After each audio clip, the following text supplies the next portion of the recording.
Olá, bom dia a todos. Estamos iniciando esse novo mecanismo de contato. Meu nome é Marco Aurélio Bortolin. Nós estamos falando a partir de hoje em razão da suspensão dos contatos em sala de aula, os contatos presenciais em razão da pandemia do Covid-19, e para que nós estejamos em sequência ao fluxo de nossas aulas, passaremos então a nos utilizar desse rápido contato, vídeos curtos relacionados aos temas que estão desenvolvidos no site marcobortolin.com.br, e assim tentaremos minimizar a suspensão dos contatos presenciais. Pois bem, hoje o tema que iremos falar rapidamente, é sobre a responsabilidade pelo fato do produto.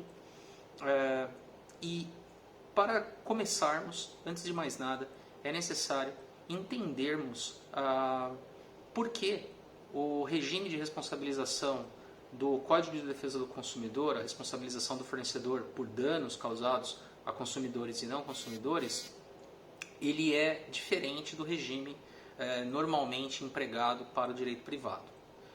Vejam só, nós sabemos de antemão que a responsabilização civil, notadamente, é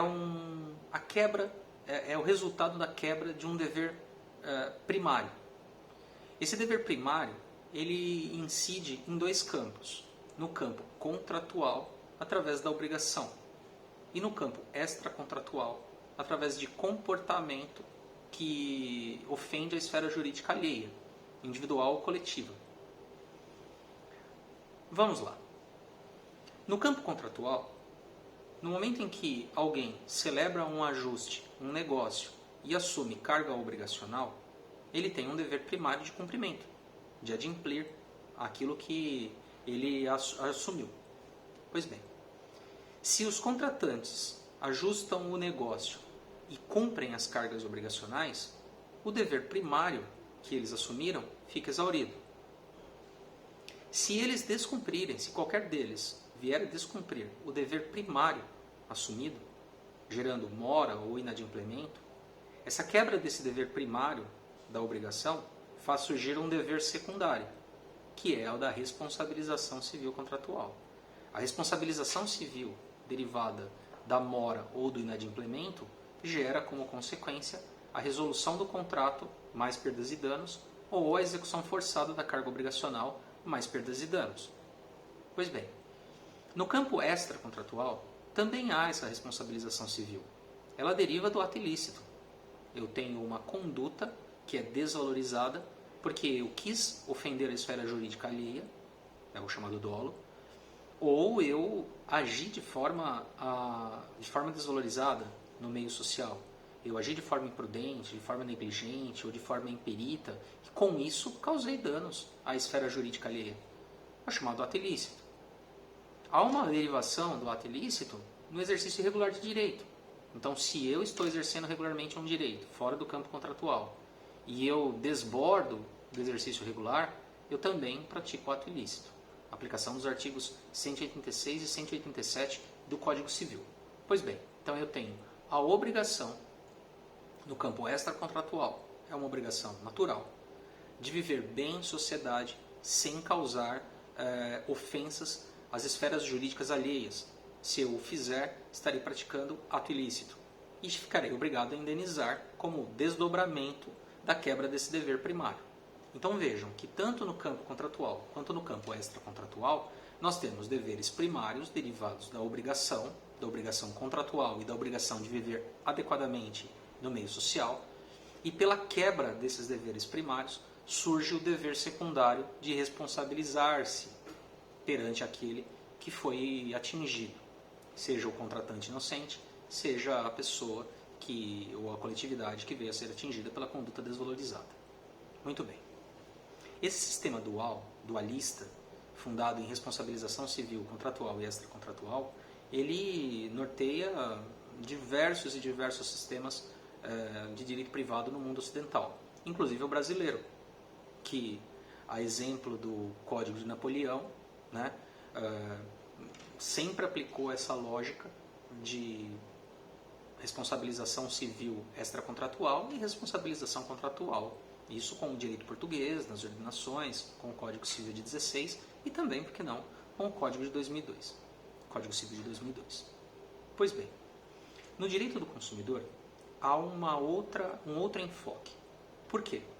Porque a teoria que fundamenta basicamente o regime de responsabilização do direito privado leva em consideração, na maior parte dos casos, o elemento subjetivo. Quais são os pressupostos da responsabilização no campo extracontratual do direito privado? Nós sabemos de cor. A ação ou omissão humana, daí porque as pessoas jurídicas respondem por atos dos seus prepostos, a ação ou omissão humana, o dano à esfera jurídica alheia, o nexo etiológico causal entre a ação ou omissão e o dano suportado por outrem, e o elemento subjetivo, a culpa ou o dolo. Então nós temos que levar em consideração isso, porque o regime de responsabilização decorre da categorização de um ato que não é lícito, é ilícito. E a ilicitude dele deriva justamente desse elemento subjetivo. Pois bem, o que fundamenta então o regime clássico da responsabilização civil extracontratual? A culpa. A teoria subjetiva da culpa. Pois bem, no direito do consumidor, esse regime ele deixaria a descoberto uma série de situações em que consumidores e não consumidores poderiam vir a ser atingidos sem que houvesse propriamente um elemento subjetivo do fornecedor. Seja porque o fornecedor não quis e quase nunca quer causar dano, seja porque ele não agiu de forma imperita, imprudente ou negligente. Simplesmente o dano ocorreu, eclodiu da coisa ou do serviço. Então, o regime de responsabilização no Código de Defesa do Consumidor, ele não poderia ser pautado pela culpa, pelo elemento subjetivo. É por isso que a teoria que informa a responsabilização do fornecedor é outra, é a teoria fundada no risco da atividade. A exploração da ordem econômica é ótima, a exploração ela é benéfica, a exploração não tem um conteúdo pejorativo aqui. Nós falamos em exploração da ordem econômica para o bem do país.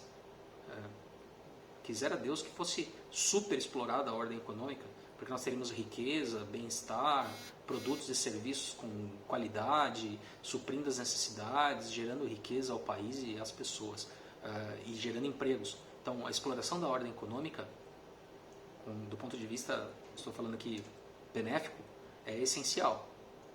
Mas ela tem um componente de risco. Toda atividade econômica tem um componente de risco. Nós falamos isso já no início das nossas aulas.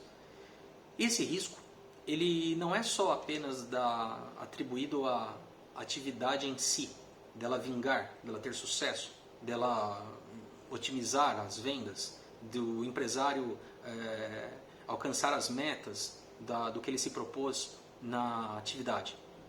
Existe também o mesmo fundamento para gerar ao fornecedor a sua responsabilização por quaisquer consequências que o produto ou o serviço venham a causar para os consumidores e não consumidores, se eles forem disponibilizados no mercado. Por isso, o Código de Defesa do Consumidor, fundado na teoria do risco da atividade e não na teoria da culpa, atribui responsabilidade quase sempre objetiva ao fornecedor. Então, o fornecedor, quase sempre, nós veremos que há uma exceção, mas quase sempre o fornecedor responde objetivamente, ou seja, sem culpa, por eventuais problemas que os produtos, os serviços ou contratos venham a causar. Muito bem. Estabelecido esse apontamento inicial, é importante também perceber que, para o direito do consumidor, o regime dualista do direito privado não foi adotado. Então, nós não temos a identificação de que o problema derivou do contrato para o contratante, gerando uma responsabilidade contratual, ou que o problema atingiu um não contratante e causando responsabilização extracontratual do fornecedor. Por quê? Porque nós não temos ilicitude no fornecimento. Se houver, se o fornecedor quis um artesão, porque no processo serial isso é inexistente. Se num produto artesanalmente feito ou num serviço individualmente prestado houve o desejo de causar dano, isso é um plus, vai incidir, vai ser relevante para a apuração da reparação. O que eu quero dizer é que esse elemento subjetivo ele é desnecessário. Então, para o direito do consumidor, houve uma unificação da responsabilização. A base da responsabilização é unificada. Tanto faz se atingiu o contratante ou o não contratante. Não há esse dualismo entre responsabilidade contratual e responsabilidade extracontratual. Por quê? Porque quase nunca há ato ilícito. Há apenas fornecimento. E do fornecimento, baseado no risco da atividade, se extrai o fundamento da responsabilização do fornecedor. É por isso que não é aproveitável dizer que o fornecedor não agiu com culpa ou não quis causar o prejuízo, porque isso não tem relevância jurídica. Daí porque se considera que o regime de responsabilização do CDC é bem mais pesado, porque a regra é a responsabilização objetiva do fornecedor, independentemente de qualquer grau de culpa ou até mesmo, hipoteticamente falando, de dolo. Muito bem, então, estabelecido isso, sabemos, podemos entender já que a responsabilização do fornecedor ele deriva da exploração da ordem econômica baseada no risco da atividade e pouco importa se atingiu o contratante ou não contratante, porque as consequências serão as mesmas. Basta lembrarmos que o consumidor em sentido estrito, no artigo 2º, a ele se equipara a coletividade de consumidores, no artigo 2º, parágrafo único, as vítimas do ato de consumo, não necessariamente consumidores em sentido estrito ou contratantes, artigo 17, e até mesmo na esfera coletiva, as pessoas, consumidoras ou não, expostas às práticas comerciais, artigo 29. Obviamente que nós poderemos buscar ressarcimento, seja na tutela individual, seja na tutela coletiva. Isso sem problema algum. Muito bem. Dando sequência, então, a esse conceito, vamos falar agora sobre os pressupostos do regime de responsabilização.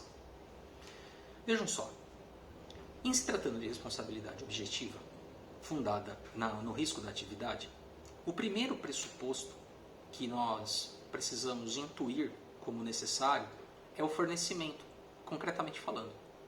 Nós não trabalhamos com a ideia de atividade, de ação ou omissão humana, que é tão caro para o direito penal ou para o direito privado no campo extracontratual do ato ilícito. Aqui nós trabalhamos como pressuposto fornecimento.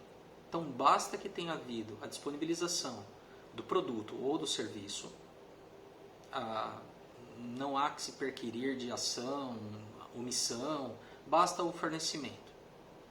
O segundo pressuposto é o dano. É necessário que as pessoas,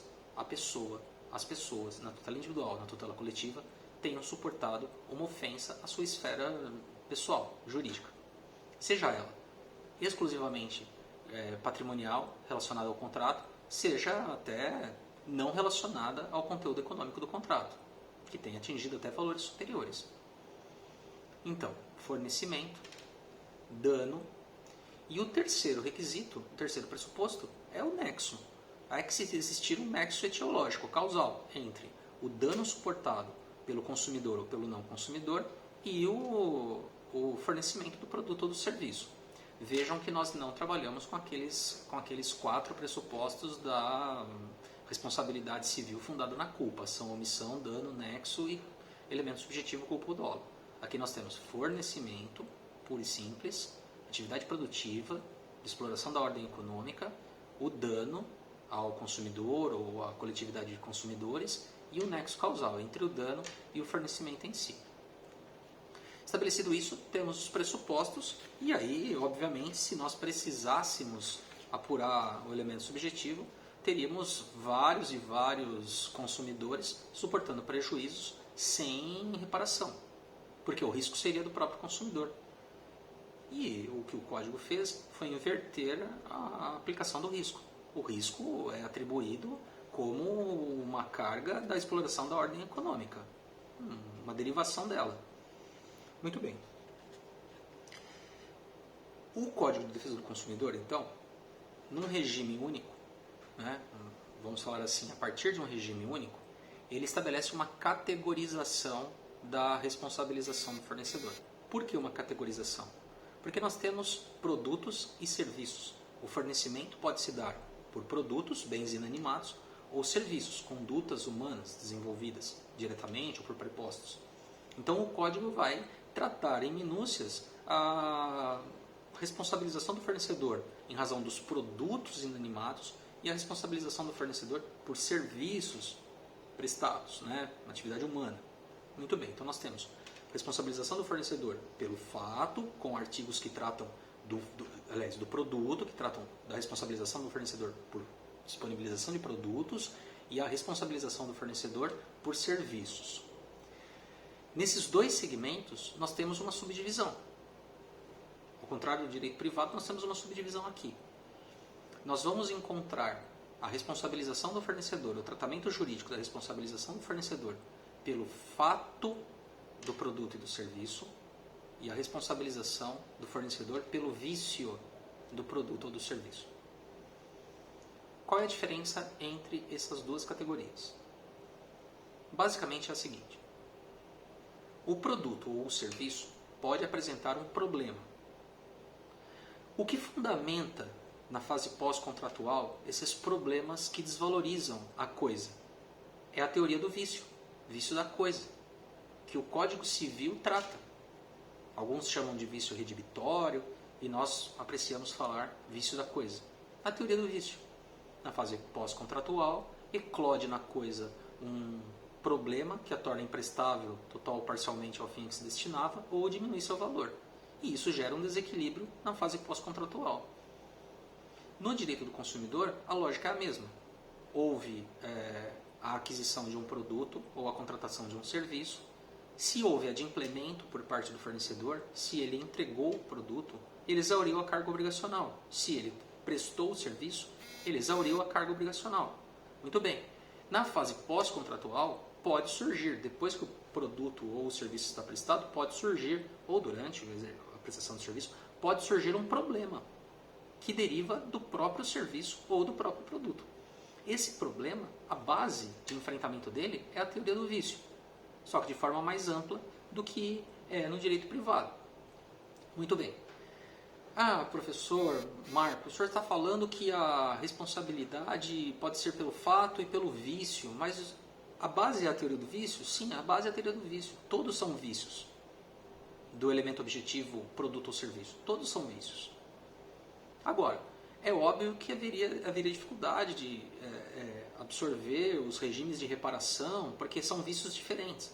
Então podemos falar que se o vício for de qualidade, afetando o produto ou o serviço, desqualificando o produto ou o serviço, nós teremos então um tipo de reparação.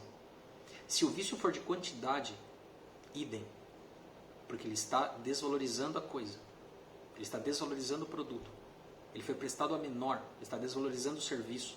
Então, seja pela qualidade, seja pela quantidade, ele está desvalorizando o produto ou o serviço, gerando um desequilíbrio econômico da carga obrigacional, porque foi pago tanto e está sendo recebido algo estragado, ou um serviço estragado, ou um serviço menor do que foi pago, ou um produto menor do que foi pago.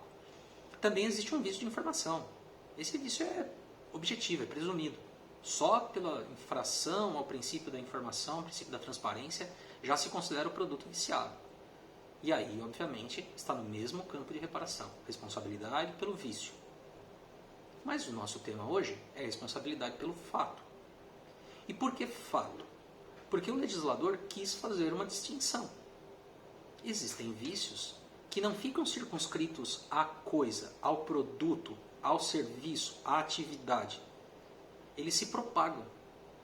E esses vícios que se propagam, eles transcendem o conteúdo econômico do contrato, o desvalor econômico do contrato. Eles vão atingir outros valores, bens jurídicos mais caros ao consumidor e aos não consumidores. Estamos falando de vida, saúde e segurança. O Código sempre estabelece um tratamento prioritário a esses valores jurídicos superiores. E ele começa então tratando do fato anômalo, que é o desenvolvimento acidentado do contrato de consumo que vai atingir algo que o consumidor não poderia nem presumir, que seria mora, inadimplemento ou problemas do produto ou do serviço.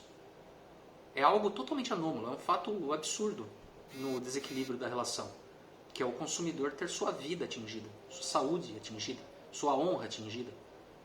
Esse problema derivado desse fato anômalo é um vício, mas não é um vício de qualidade do produto, ou de quantidade do produto, ou de informação do produto. Ele já transcende para um vício de segurança do produto. E esse vício de segurança, para não gerar qualquer confusão, é tido doutrinariamente como defeito.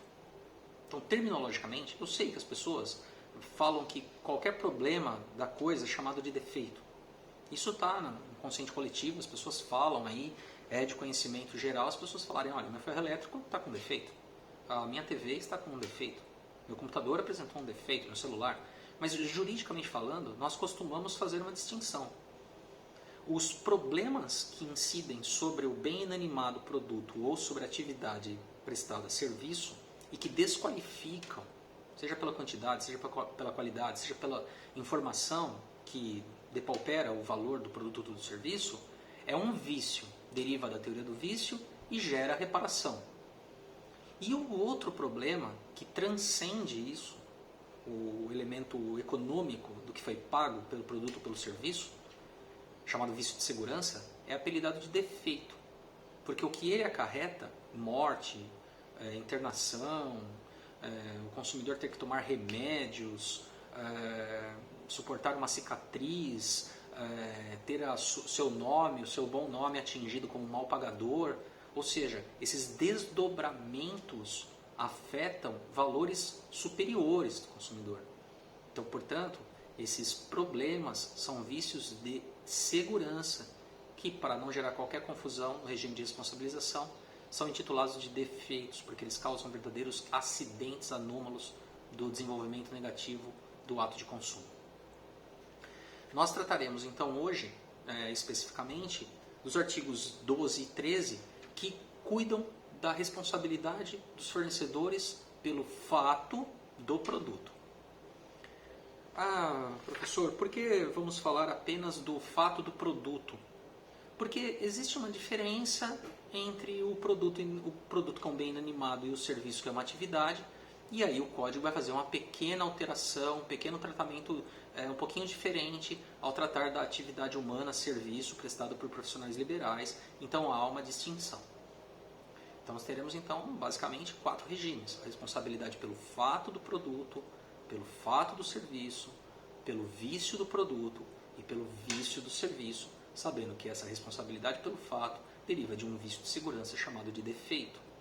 Então nós, juridicamente falando, não tratamos defeito como as pessoas normalmente tratam. Defeito é um problema, um vício de segurança que se propagou e atingiu valores superiores do consumidor ou do não consumidor. Então, para ficar bem claro mesmo, eu gosto muito de falar em sala de aula sobre um alimento que está estragado.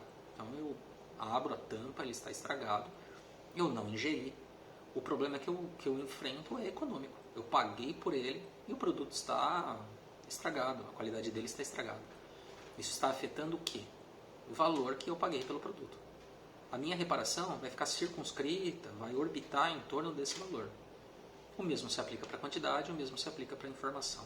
Agora, se não era possível perceber, como nesse caso agora, que ocorreu com a bebida alcoólica em Minas Gerais, se não é possível perceber que o produto tem realmente, pelo cheiro, pela cor, não é possível perceber que ele tem uma alteração, e eu venho a ter valores de saúde e vida atingidos, então o problema que havia no produto é chamado por nós no direito de defeito, porque ele causa acidentes completamente diferentes do desenvolvimento negativo normalmente esperado, mora, inadimplemento ou vício da coisa que desequilibra economicamente a carga obrigacional. Pois bem, então, estabelecido também esse outro aspecto, vamos passar para a identificação do defeito. Por quê? Porque se eu tenho como pressupostos do regime de responsabilização pelo fato do produto a disponibilização, a oferta no mercado de produtos, bens inanimados, porventura, danos decorrentes da utilização desses produtos, consumo desses produtos, eu preciso saber como identificar, como distinguir o que é defeito gerado pelo produto e o que é mau uso. Muito bem, então os parágrafos 1º e 2º do artigo 12 do Código de Defesa do Consumidor tentam estabelecer esse paralelo, um critério de apuração. Então é necessário verificar se o produto foi utilizado corretamente, é necessário verificar como que o rótulo, a bula, a etiqueta recomendava, e esse aspecto do parágrafo 1º conecta com a matéria que vimos já nos artigos 8º e 9º, que tratava do dever de prevenir, né, evitar o risco desnecessário de periculosidade e nocividade pela boa informação. E se porventura agora, na consequência, que é o dano surgido, é necessário verificar se a informação atendia aqueles pressupostos, aqueles requisitos que nós pontuamos nos artigos 8º e 9º. Ou seja, é necessário saber se a informação foi realmente adequada, se a informação tinha clareza e, portanto, se era possível ao consumidor dimensionar o grau de periculosidade e nocividade. Daí é o discrimen para saber se o produto era mais perigoso ou menos perigoso em razão da maneira como ele se apresentava, pela sua bula, pelo seu rótulo, pela sua etiqueta, pela sua embalagem, pela mensagem informacional que ele continha. Então, é necessário verificar como foi utilizado pelo consumidor, e isso afasta completamente mau uso, descuido, suicídio com produtos.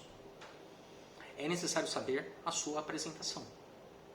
E é necessário verificar a época que ele foi colocado no mercado, porque também a defasagem de produtos antigos, cujo processo produtivo não era tão evoluído quanto é nesse momento, não torna o produto defeituoso. Nós temos que considerar isso. O produto antigo não é defeituoso. Ele tinha uma tecnologia adequada para a época em que ele foi fornecido. Então, os critérios do parágrafo 1º e 2º do artigo 12 são importantes, porque dimensionam exatamente discussões que não podem existir no processo, né? Sobre a responsabilização ser objetiva e totalmente integral. Não, não é isso. É necessário verificar se o consumidor é o único culpado pelo dano suportado por ele. É necessário saber se a apresentação ultrapassava, gerava uma periculosidade desnecessária. E é necessário verificar se nós não estamos falando simplesmente de defasagem. Né? Muito bem.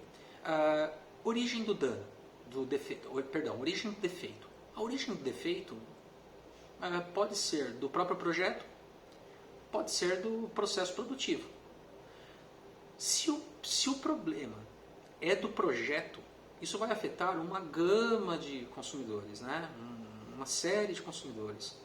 Se é da montagem, também, mas aí numa carga menor. Atingirá um lote, atingirá um segmento. E aí isso normalmente a gente vê gerar recall. Repetindo, o defeito pode ter variada origem.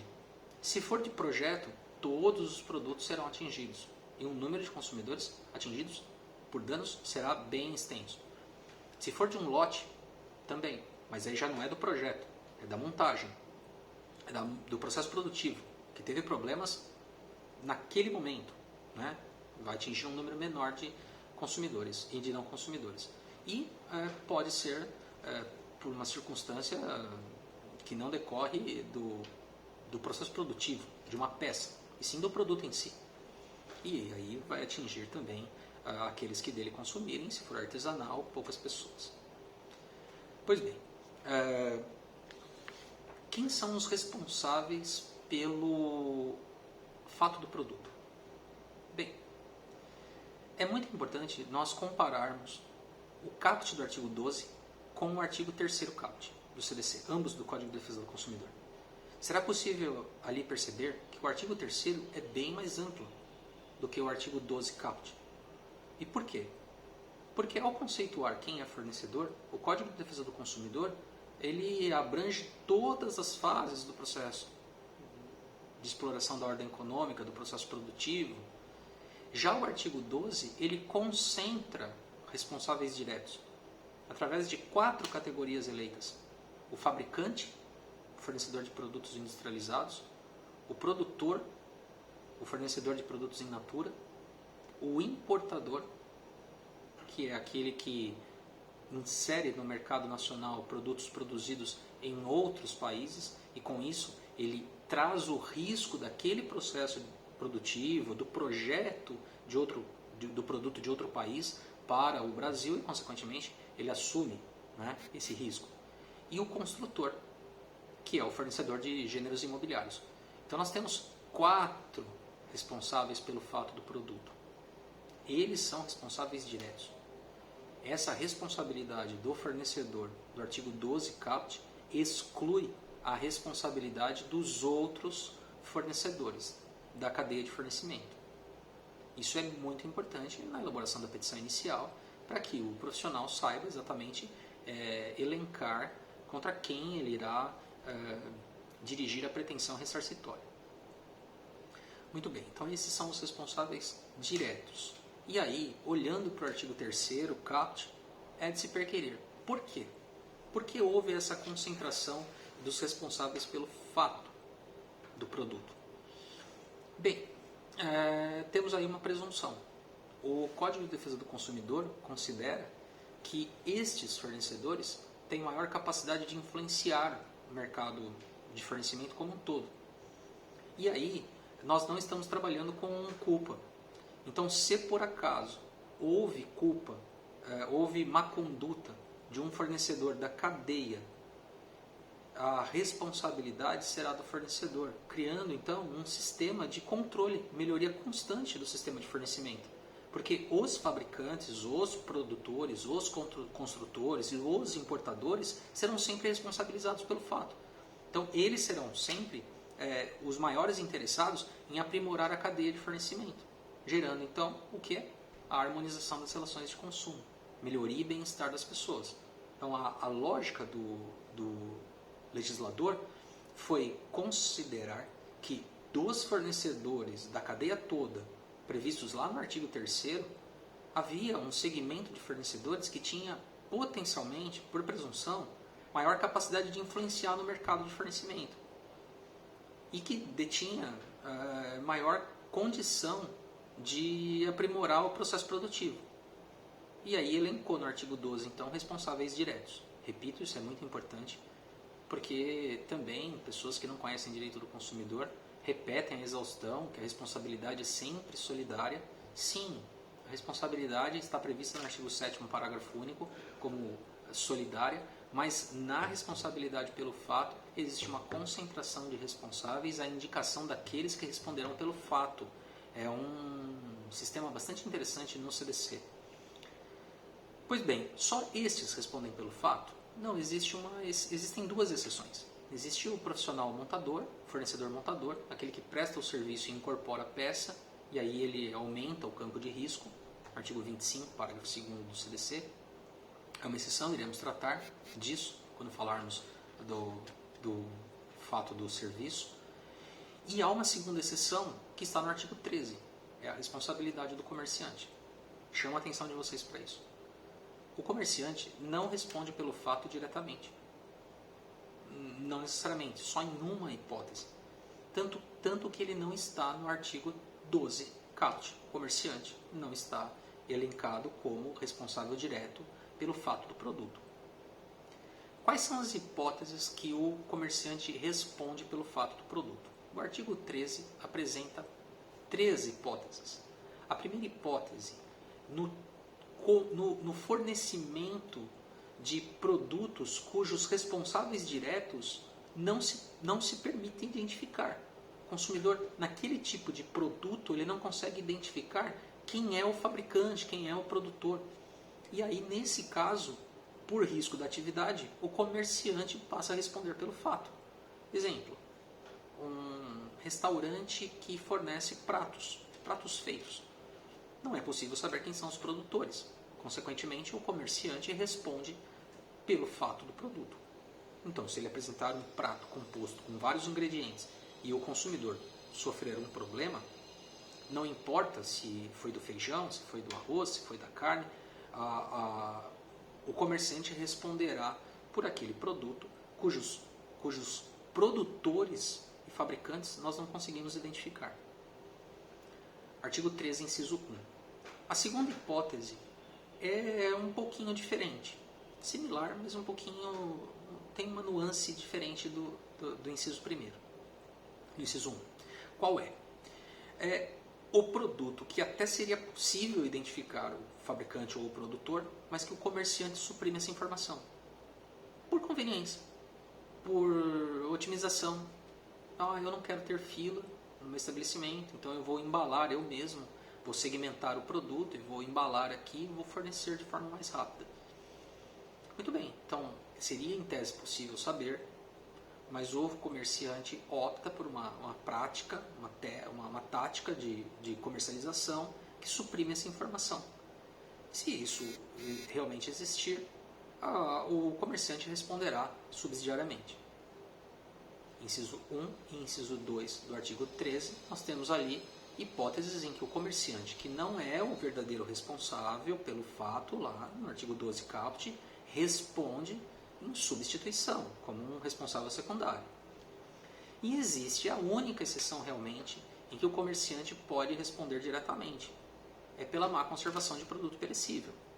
Então, neste caso, sem que a gente se esqueça que o artigo 12 continua estabelecendo quem é o responsável, na má conservação do produto perecível, o fabricante ou o produtor estão identificados. E nesta hipótese, o comerciante não exclui a responsabilidade daquele responsável direto. Então, exemplificando, um produto de um laticínio, ele está num balcão refrigerado de um estabelecimento comercial como um supermercado. Esse produto, por ser perecível, ele gerou um dano ao consumidor. Quem responde por esse dano?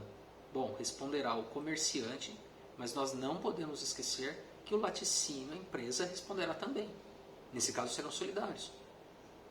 Por quê? No inciso 3, eu tenho a identificação do estabelecimento que vendeu e eu tenho a identificação do fabricante ou do produtor, que o direcionou àquele estabelecimento. E aí, então, os dois responderão solidariamente. Muito bem. Sabemos, então, o regime de responsabilização, a categorização do regime, sabemos qual é a teoria que fundamenta, quais são os pressupostos, como apurar a origem do defeito, vimos agora quem responde e chegamos então às excludentes. O Código traz excludentes no parágrafo 3º do artigo 12 e o legislador não foi tão bem assim. Ele traz como excludentes verdadeiras quebras de pressupostos, defesas diretas de mérito. Se nós olharmos com atenção o artigo 12, parágrafo 3º, nós temos lá como primeiro exemplo legal, primeira hipótese legal tratada como excludente, a não colocação do produto no mercado. A não colocação do produto no mercado é não fornecimento. Seria a quebra de responsabilização por falta de pressuposto, é defesa direta de mérito. Mas está tratado aqui como excludente. Excludente, na verdade, não é, né? Qual seria a hipótese de não colocação do produto no mercado? Falsificação. Então, comprei um produto, acreditando que o produto era da marca X, ele aparentava ser, mas, uma vez suportado o prejuízo, fui verificar e a marca X não produziu aquele produto, não colocou aquele produto no mercado. Ele é falsificado. Então, a não colocação do produto no mercado é um bom exemplo disso. A segunda excludente, tratada no parágrafo 3º, é a inexistência do defeito. Inexistência do defeito também não é excludente. Ela, novamente, é uma defesa direta de pressuposto. Defesa direta que o fornecedor faz para mostrar, olha, não há defeito não. E é necessário lembrar dos pressupostos. Fornecimento, dano decorrente do defeito e nexo causal. Então, ele vai sustentar a inexistência do defeito. Defesa direta de mérito. A terceira hipótese legal de excludente, e são realmente excludentes, é a conduta com responsabilidade total e exclusiva, e não podemos falar de culpa, porque culpa, na verdade, não é obrigatoriamente verificada em todos os casos, é a conduta total e exclusiva de um terceiro ou do consumidor. Esse terceiro, é necessário pontuar, não pode ser um preposto, né? Não pode ser alguém da cadeia de fornecimento. Então, embora o artigo 12 tenha limitado os responsáveis frente àquela definição do artigo 3º da cadeia de fornecimento como um todo, se por acaso houve um problema no produto, quando ele estava na distribuidora, por exemplo, a distribuidora não é terceira, ela é parceira do fabricante, o fabricante responde pelo fato, e depois ele se volta em regresso contra o parceiro da cadeia de fornecimento. Aí dirão vocês, nossa, mas o fabricante responderá sempre, mesmo quando ele produziu impecavelmente o produto? Sim. Ele deve se voltar em regresso contra aquele a quem ele descobrir que causou prejuízo ao consumidor. Mas talvez isso soe injusto. Acontece que a teoria que fundamenta o regime de responsabilização não é fundada na culpa, é fundada no risco da atividade. Por isso, dita objetiva. Outro detalhe importante, que está no artigo 88 do Código de Defesa do Consumidor, é que é vedado ao fabricante, ao produtor, ao construtor, ao importador ou ao comerciante, nas hipóteses do 13, denunciar a lide. Por quê? Para que a reparação se dê de forma mais rápida ao consumidor. Ele se volta em regresso depois e ele terá que demonstrar que o causador do problema que gerou aquela condenação foi o distribuidor, foi o transportador, etc. Muito bem. Temos um outro aspecto da matéria a falar. É o da força maior e do caso fortuito. Se a gente olhar com atenção o artigo 12, as excludentes do parágrafo 3º, nós não vamos encontrar as excludentes de força maior e caso fortuito. Existe uma divergência doutrinária sobre a incidência delas como autênticas excludentes, já que a responsabilidade é objetiva. A par dessa divergência, falaremos dela um pouquinho adiante, quando estivermos tratando da responsabilidade pelo fato do serviço, porque será útil para entendermos o sistema de responsabilização pelo fato. Então, no próximo vídeo ou na próxima aula presencial, se possível for, falaremos sobre a incidência de caso fortuito ou força maior como quebra do nexo causal entre o fornecimento e o dano suportado pelo consumidor.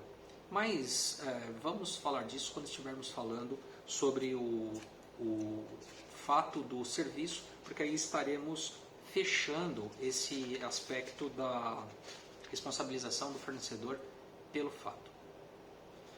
Bem, eu procurei resumir, peço que vocês deem uma olhada nos apontamentos do texto escrito que está no site Marco Bortolin e, sem prejuízo disso, devem complementar com um estudo na doutrina, se necessário, pesquisa jurisprudencial, para fechar completamente esse tema do produto, né? Porque logo em seguida, na semana que vem, já falaremos do fato do serviço. Eu gostaria de agradecer a atenção, espero ter sido claro, espero que todos estejam bem, um grande abraço, fiquem com Deus, até o próximo vídeo.